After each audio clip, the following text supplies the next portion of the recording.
Lagi bersama kami dalam Green Economic Forum CNBC Indonesia dan saya masih bersama dengan Pak Sutopo, Pak Heru dan juga Ibu Vera. Dan kita lanjutkan kembali dialog kita. Kembali lagi saya akan ke Pak Sutopo yang berada di studio. Ya Pak Sutopo, kalau tadi kita mendengar optimisme PI terhadap pertumbuhan ekonomi hijau, namun sebenarnya sebesar apa risiko yang harus kita benar-benar dalami dan harus kita antisipasi? Karena kalau kita melihat bisnis-bisnis lainnya seperti bisnis batu bara atau mungkin bisnis gas dan yang lain itu sudah banyak studi kelayakannya. Tapi kalau untuk green economy ini kan baru begitu, artinya mungkin masih banyak risiko-risiko yang tidak kita ketahui sebelumnya. Ya, jadi memang secara khusus kita itu memiliki framework untuk mengukur atau mengantisipasi risiko dalam bentuk environmental and social framework yang mengukur 8 aspek untuk pengembangan sisi lingkungan dan sosial untuk proyek-proyek yang kami lakukan. Ada beberapa hal yang mungkin memang menjadi pertimbangan. Yang pertama adalah tentunya untuk mengembangkan proyek-proyek dengan kriteria green ini akan diperlukan resource yang lebih besar. Kadang-kadang juga perlu waktu yang lebih panjang untuk dapat memenuhi ketentuan. Sebagai contoh misalnya untuk sektor pengolahan limbah, itu kan tentunya kalau dalam konteks yang konvensional sampah itu tinggal ditumpuk gitu ya, kemudian dibiarkan sampai tempatnya itu penuh. Namun dengan konsep ini kita sekarang memiliki konsep waste management, di mana sampah itu kemudian diolah, kemudian hasilnya bisa dimanfaatkan. Ini tentunya memerlukan teknologi tambahan, memerlukan resource biaya dan juga waktu untuk mengembangkan itu semua. Itu bisa menjadi satu risiko. Apakah kita can we afford that? Can we afford the time? Can we afford the resource untuk bisa memenuhi itu? Yang kedua juga tentunya adalah bagaimana nanti kemampuan atau daya beli terhadap output yang dihasilkan. Jadi kalau misalnya dari pengolahan sampah tadi bisa diberikan outputnya dalam bentuk energi misalnya, atau dalam bentuk produk lainnya, apakah market itu bisa menyerap output tersebut dengan harga yang diinginkan. Itu. Namun kami cukup optimis. Pertama memang karena pemerintah itu memiliki komitmen. Jadi ada beberapa regulasi yang ditetapkan untuk memberikan dukungan pada skema seperti tadi waste management. Kemudian juga ada skema yang diberikan untuk membantu penyerapan outputnya. Dan yang terakhir yang kita dengar tadi dari Bu Vera dan Pak Heru, adanya juga appetite dari sisi lembaga keuangan untuk membiayai proyek-proyek semacam ini. Baik, Pak Sutopo, tadi Anda singgung sedikit tentang kemampuan masyarakat sebenarnya untuk bisa mencapai harga-harga dari green economy ini. Kalau kita melihat semua yang berbau green ini saat ini kan jadi lebih mahal begitu harganya. Kalau PI sendiri menilai apakah masyarakat sudah siap? Ya, ini merupakan tugas kita semua untuk meningkatkan awareness di masyarakat untuk memahami total cost of something gitu ya. Jadi kalau kita mengembangkan sesuatu mungkin nggak memenuhi kriteria green, bisa lebih murah, tapi overall total cost-nya akan lebih tinggi. Karena dampaknya kepada lingkungan, dampaknya kepada kesehatan, dampaknya kepada sosial itu mungkin belum terlihat sekarang, tapi akan muncul.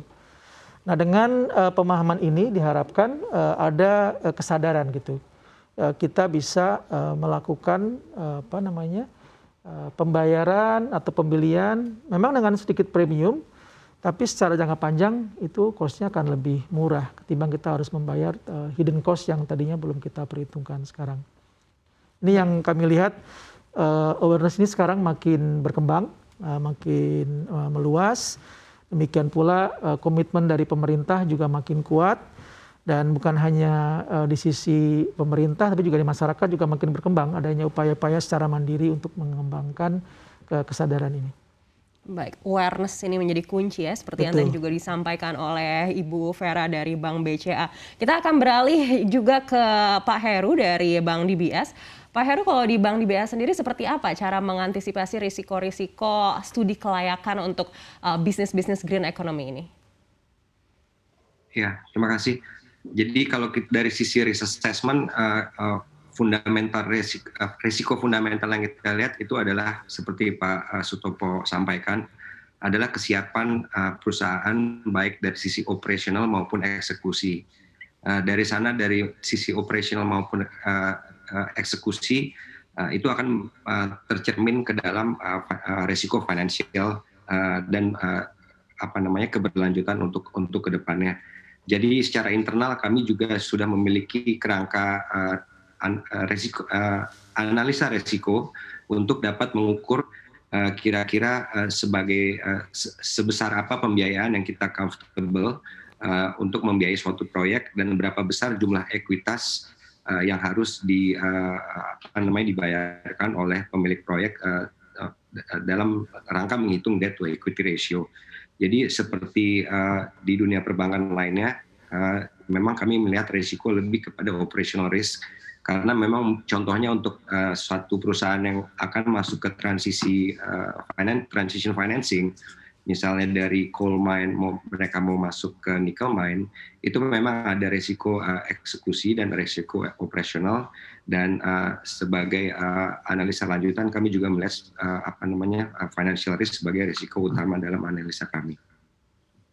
Baik, apakah ini artinya pembiayaan dari DBS untuk green economy atau sustainable financing ini akan menjadi jauh lebih selektif? Memang secara dasarnya kami akan selektif, di mana kami akan memilih beberapa klien utama kami yang memang historically jago gitu ya untuk mengeksekusi kompleks transaction atau kompleks project. Tapi kami juga tidak menutup kemungkinan akan mengonboard klien-klien baru kami, di mana kami juga akan melakukan market checking, trade checking dan segala due diligence untuk sebagai bagian dari analisa risiko kami sebelum kami mengonboard klien baru. Baik, kita akan beralih lagi ke Ibu Vera di BCA. Ya, Ibu Vera, kalau dari Bank BCA sendiri seperti apa strategi yang dilakukan untuk bisa mengantisipasi risiko-risiko pembiayaan sustainable financing ini? Terima kasih. Kalau risiko kredit, jenis industri apapun selalu ada risiko kreditnya, Bu Anneke. Karena nggak harus bicara mengenai green economy, tapi sektor biasa pun kredit risk itu selalu ada. Saya lebih mungkin bicarakan mengenai tantangan kita apa ya. Peluang ini ke depan saya percaya akan semakin meningkat. Tantangan yang kami hadapi saat ini untuk bisa mendorong industri hijau ini lebih lagi adalah yang pertama, contohnya standarisasi pengukuran dan penetapan yang ketat yang disebut definisi sektor hijau itu apa. Contoh, bank memang diharuskan pembiayaan untuk industri tertentu itu harus memiliki sertifikasi tertentu. Nah, industrinya sendiri tidak diharuskan memiliki sertifikasi tersebut. Ini saya lihat sebagai satu tantangan. Jadi kalau bank sendiri disyaratkan dari sisi peraturan mengharuskan adanya sertifikasi baru bisa disebut kategori hijau, industrinya harus sejalan juga. Sehingga ini kan memudahkan bank dalam membiayai dan mengkomunikasikannya dengan calon debitur.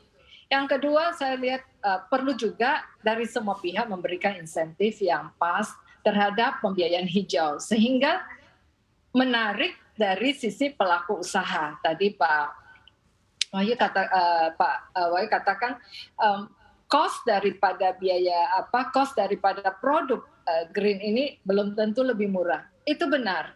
Jadi untuk tahap awal saya lihat mungkin perlu kita juga dari pihak lain juga memberikan insentif, tidak hanya melalui bank. Yang ketiga, saya lihat perbankan saat ini juga tidak mudah ya menganalisa resiko proyek-proyek energi, contohnya energi terbarukan. Karena standarisasi perhitungan emisi karbon juga belum ada. Masing-masing mungkin bisa punya versi yang berbeda. Nah, ini tentu bisa dibantu kalau standarisasi itu ada. Nah, terakhir, pemahaman green financing masih terbatas dan perlu waktu bagi seluruh pihak yang memahaminya. Ini perlu kita didukung dari pemerintah, dari regulator untuk terus mensosialisasikan persyaratan green financing itu seperti apa. Baik, artinya standarisasi emisi karbon ini menjadi PR pertama yang harus menjadi fokus pemerintah. Iya, agar kita menggunakan bahasa yang sama, Bu Anneke. Contoh tadi yang saya sampaikan, di dalam peraturan saat ini sudah disampaikan, untuk satu industri bisa kategori hijau harus memiliki sertifikasi ABC misalnya. Nah, industri tersebut juga harus dipersyaratkan hal yang sama.